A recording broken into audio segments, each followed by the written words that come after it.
Juan Granizo tells us what it's like in Ecuador.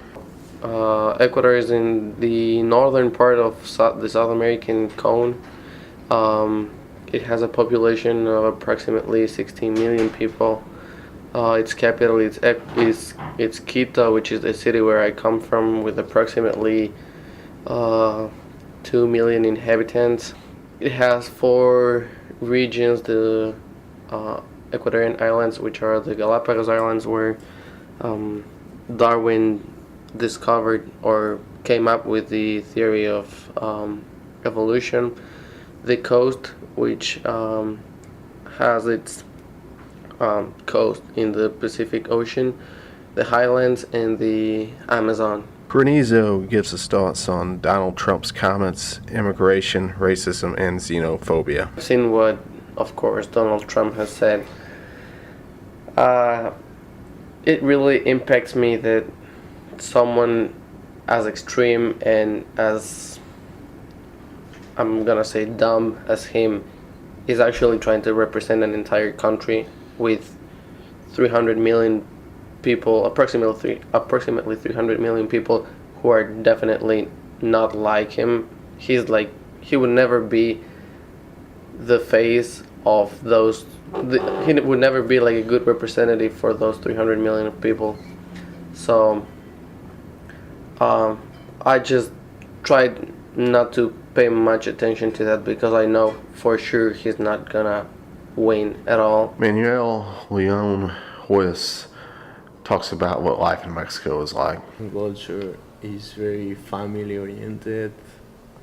I mean, we have a large Catholic community, like has been traditionally Catholic because of the Spanish colonization. So, I mean, not just Mexico, but most Latin American countries share perhaps the language, Spanish, like the religion parts of that culture of family oriented. Hoyos discusses the conflicts between Mexico and the United States, immigration, and the drug war. The people, let's say, the people who see U.S. as an economic opportunity, they want to come to the U.S. perhaps to work for a certain amount of years and come back to with their family. Time, like the U.S. used to submit these temporary work permits, so people would come here with their working permits and work for a certain amount of time and then go back to Mexico, and there is like a flow.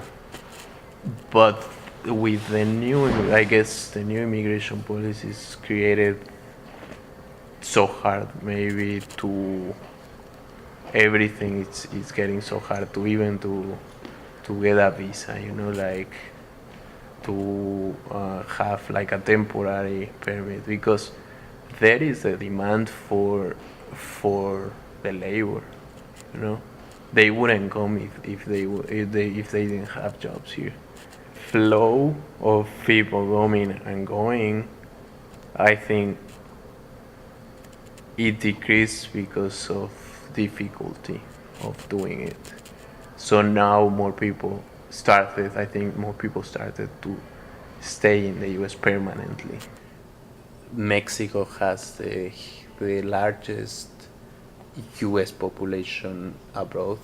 When you talk about the drug war, first you have to understand the economic incentives that, I mean, the US is estimated to spend like $100 billion on drugs annually.